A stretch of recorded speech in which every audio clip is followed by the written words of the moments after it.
Let me introduce one of my favorite advertisers, a longtime friend of mine. Chris Curtin is running all the marketing business now at Visa.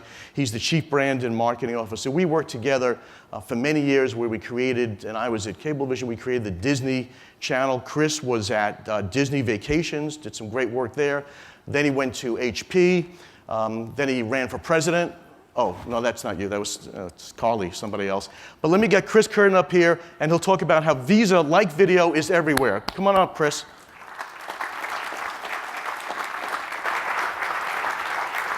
Welcome, Thank you, Barry. Good to see you, pal. Did you bring any videos with you at all? I brought some videos. Great. For sure. All right, have a seat and okay. Tell us what you got. Well, I think actually, since this is a video summit, we have about 6 to 7 videos that we want to show the audience. And as important as showing you the videos, we want to give you a little bit of color around different strategies and rationale we have for each one of the videos. So I think the first one is just to get the creative juices flowing. So with that, let's roll the first video.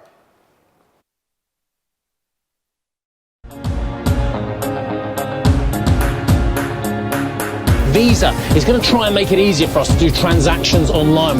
Visa Checkout. Log in, check out, save time. What? So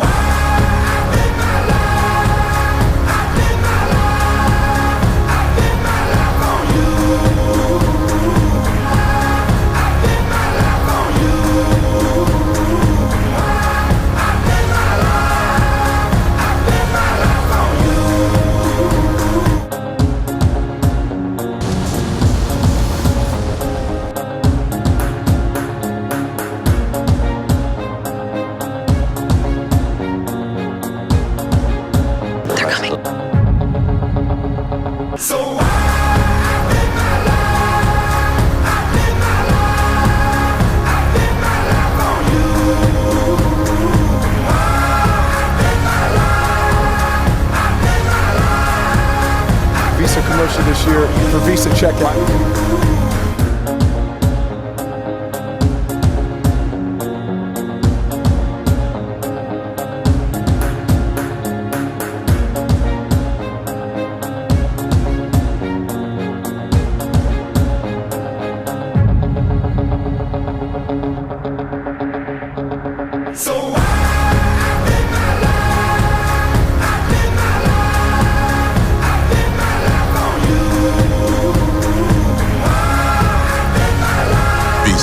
Everywhere you want to be. Nice video, great. Chris, how about a hand for one of the best videos so far today? Well done, Chris. Chris, I saw the Visa Checkout. What is Visa Checkout? Yeah. Give the audience a little bit of that. I mean, just the short of it is that for about 50 years, are you going to stay here or are you? I'm going to get closer to you because this is too far away. This happened, by the way, I think now 10 years ago, we were on a panel. And the first time I'd been on a panel with Barry. And there were 4 or 5 other panelists. And it was kind of, stuffy, formal gathering, not like this. And Barry just up in like a rocket, got out of the, off the dais and started walking around the ballroom and asking people questions and so forth. I could just see the moderator being like, what is going on with this situation? All the panelists were like, we don't know. He may never come back. And I never have. I keep walking around. Yeah. So no, the short of Visa Checkout is for about 50 years, we've stood for a number of things at Visa with respect to physical commerce.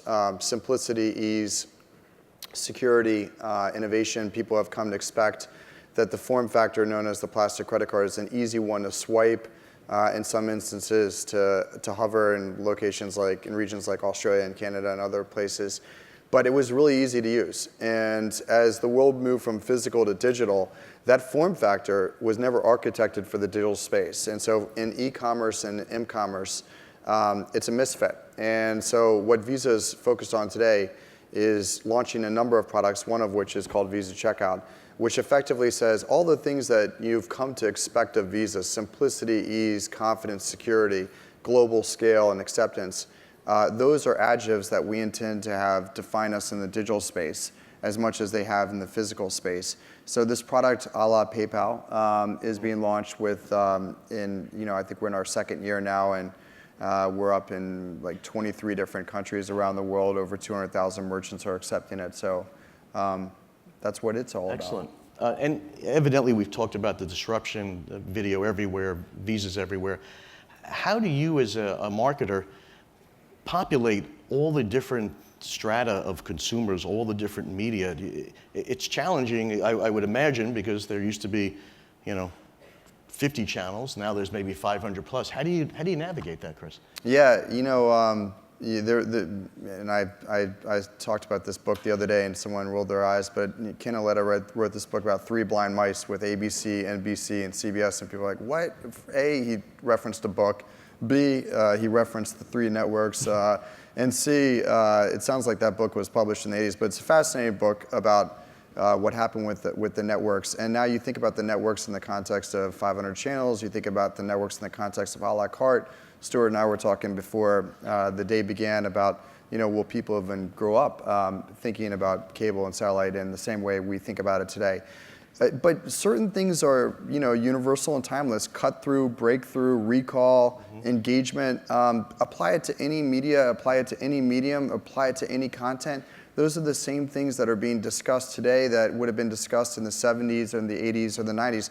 It was a little bit more predictable. It was a little bit more of a linear process in terms of... A little slower, too, the evolution. Yeah. Now it's happening very fast. Yeah, now it's super kinetic. And actually, a couple of things for us at least, and I'm going to show you 2 quick spots here in a second that kind of pay off this point.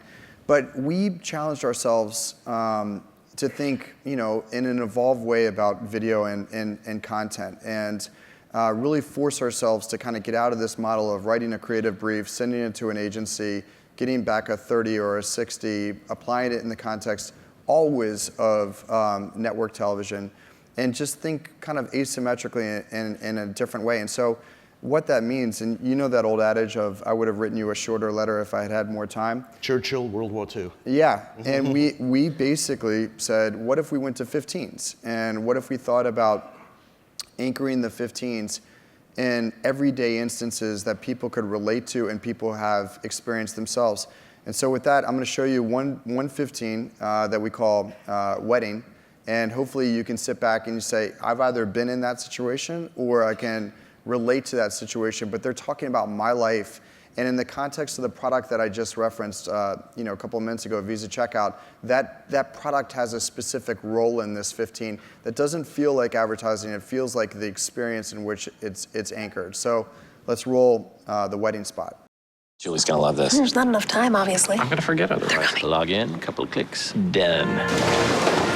Wow, she looks gorgeous. Well, she looks pretty. I mean, don't get crazy. Sign up now. Visa Checkout, the easier way to pay online. Visa, everywhere you want to be. So, that's an instance where you shouldn't be using a mobile phone. It's in a church, it's in a wedding. It's an instance where you probably should have bought the present for the couple before you were at the church. Some of us have been in those instances where you're going to a birthday party or something else and you're buying it last minute and you have to use the phone. But we wanted to anchor it in that experience. We felt like the 15 also was a great fit for the product. The product stood for ease and speed and simplicity. Why not truncate our advertising, not elongate it, to a format that kind of honored the same attributes that we were trying to expose with respect to the product? The next spot is an extension of what you just saw. If you have not been in this position yourself, I'm shocked. I've been in it almost weekly. So with that, let's show Airplane. Look at this. Put it away. It's my last chance. She sees you. She's coming. 5 seconds and counting. Log in, a couple clicks, done. What? She was on her phone. I told her to get off. I heard what you said earlier. Sign up now. Visa Checkout, the easier way to pay online. Visa, everywhere you want to be. Fabulous. Yeah. It's great. Casting the flight attendant was a particular joy. I had a lot of images in my head, but that happens to all of us. And you just see the person playing a game of chicken effectively with the flight attendants and their phones. And you get the first warning, it's like, okay, I got the first warning. Second warning, okay, this is getting serious. Then you get the peer pressure of the other passengers being like, please turn off your phone. So Chris, you've said a few great lines. We should just note this. I like when you said super kinetic as a change. Good time going on. Think asymmetrically. And my favorite is what we all do, playing chicken with the flight attendants Right. on the phones. But let me ask you, you mentioned also about Ken Oletta earlier. Yeah. And actually on this very stage, 3 years ago, I had Ken, and we did a fireside awesome. chat. And what we talked about that time was his Google book. So he's gone from the 3 networks. But your point about there were 3 networks, a lot of what is fueling the media palooza today, or the agency switches going on, is that a lot of the systems built at agencies were for 3 or call it 50 networks, but not for the digital, not for all the data ingestion. And that, and maybe some of the transparency issues that Bob has talked about, has fueled the largest look at agency switches ever in the history. How have you been doing with your agencies? Have you made any changes recently? What's kind of your view as a marketer to the agency world and your support of folks?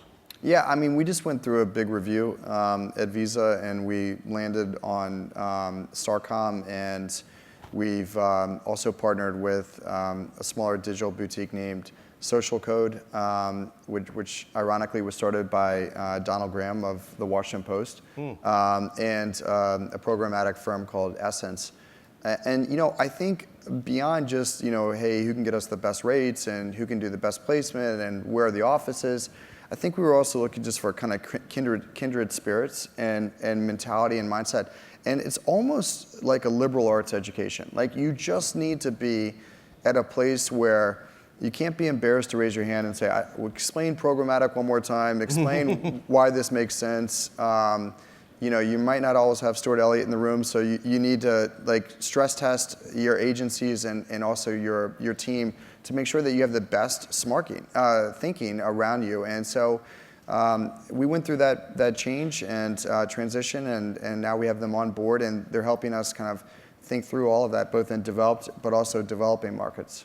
Excellent. And programmatic certainly is on everybody's minds. We as an industry are moving towards it. In fact, we have a panel later on programmatic with a guy named Jim Malika, who you know very well, and that should be good. What's some of your thoughts on programmatic and Visa at the moment? Is it still in learning phase? Are you still kind of?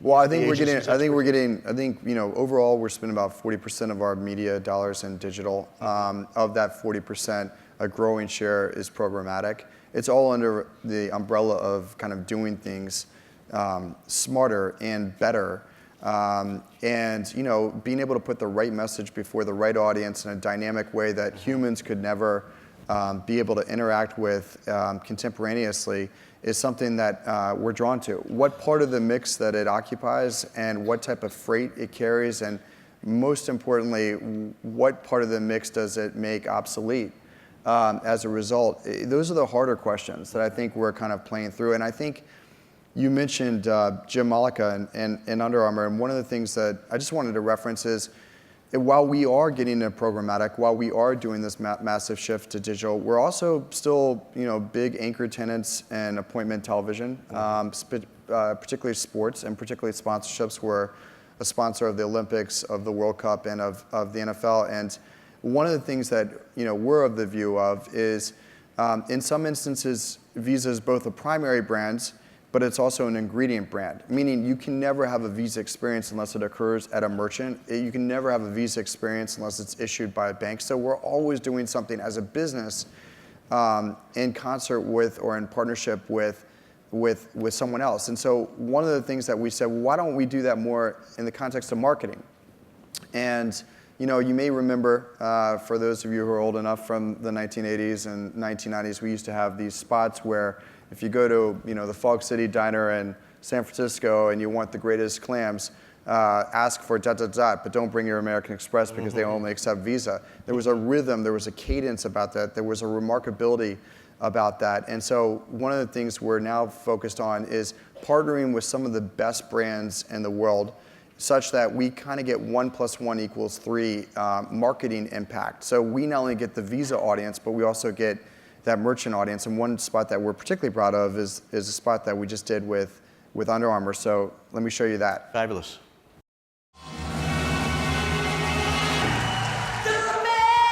Break it. The barriers. Break stereotypes. Althea broke it. Billy broke it. Babe too. Now you break it. Never stop. Even when you pay online. Visa checkout, now on UnderArmour.com. Nice spot, Chris. So how do you look at your merchants, your partners, your retail, when you create a spot or you create a branded content? Who gets what percentage of the content? How do you kind of figure that out? Yeah, so I mean, there are a couple of things. Number one is we try to be extremely selective about who we go to market with, in part because there's a brand equity between the two parties. And so in the instance of Under Armour, or in the instance that of Best Buy, and we started to air some spots over the weekend, you know, we really think about like who could we gain from as much as who could benefit from being in a spot with us, and then what's the creative choreography between the two brands and the spot themselves. And you know, we've done theatrical things, like last year we decided to do a spot with Pizza Hut, and basically everyone was like, well, yeah, this is how you do a pizza commercial. And we're like, screw it. We're not doing it exactly that way. We're going to actually deliver 50 pizzas to one of the top surfers in the world, surfing a massive wave off of the coast of Tahiti. And so people are like, well, that just doesn't happen. I'm like, exactly. That's why we want to do it. And so, you know, it ended up breaking 2 online sales records at Pizza Hut last fall, and it had that kind of cut through and like just kind of punch you in the mouth breakthrough. We have Verifone Pump here and some of our screen members, and you guys have done some activity, I think, on some Chevron stations and reaching people on the go and video everywhere. So we like mentioned earlier, we're sponsors of both the Olympics and the World Cup, and so we had Carly Lloyd in town for an Olympic summit in San Francisco. And literally, we talk about how you create video. And if you look back kind of at a different model, you would have had to get a budget, you would have had to get your management support for it, then you would have had to do a brief, then you would have to send it to an agency, then you'd have to buy the media, then you'd have to place the media, then you'd have to test how well the content went. It was this very kind of elongated, laborious process. And then you would ultimately end up in a meeting with your CEO or CFO, and the skepticism on their face about the efficacy or the impact of the spot would be evident. And you'd be like, God, we killed ourselves to do all that. And you know, they don't seem to be buying our results or outcomes. So we had Carly in town, and we've basically partnered with Chevron at a number of different stations in California where you can actually pay for your gas with your mobile phone and Visa. But this isn't something that's natural or intuitive, so we selected Chevron stations that had video-enabled pumps, and we asked Carly to help describe what actually we were expecting consumers to do. So let's roll that video.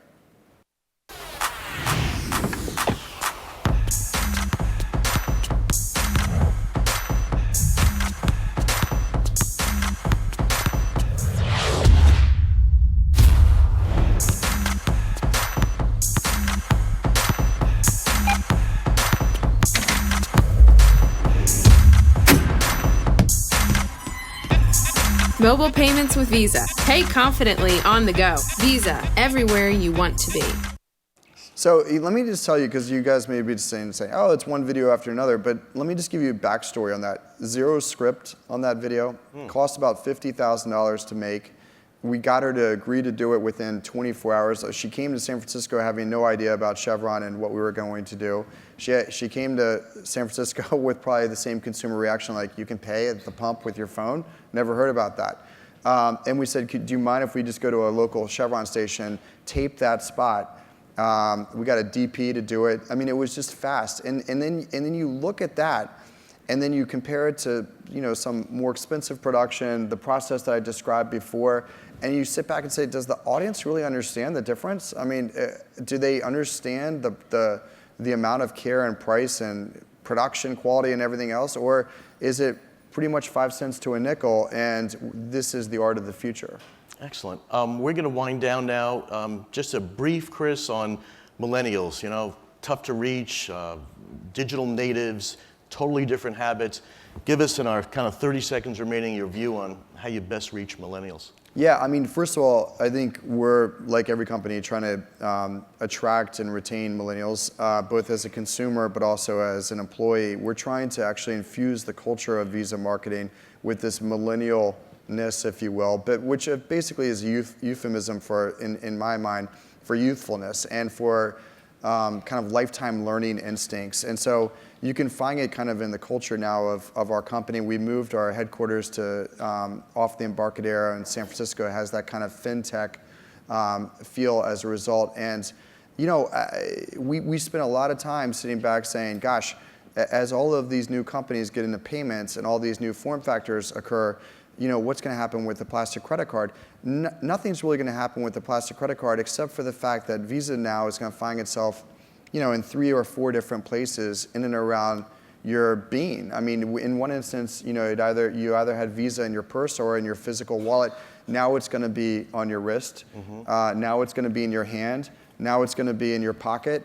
Now one day it's going to be in your vehicle. One day it's going to be in the Internet of Things. And so we have this kind of explosion of form factors, and as a liquid brand, we're just trying to follow all the form factors and reach those audiences. I mean, the more you get kind of the healthy skepticism that millennials, I think, bring, the more, I think, authentic and real your discussions within your companies are. Good, and you're trying to reach them everywhere, every device, every screen, absolutely, which plays into the theme here today. Chris has mentioned some great things today. I'd just like to kind of follow up. I love the term, it's moving quick, super kinetic, an ingredient brand. Yep. That's great, I love that. And Chris Curtin says to think asymmetrically, which is terrific. I'd like everybody to thank my friend Chris Curtin for some wonderful insight. Thanks, Barry. Thanks, buddy. All right.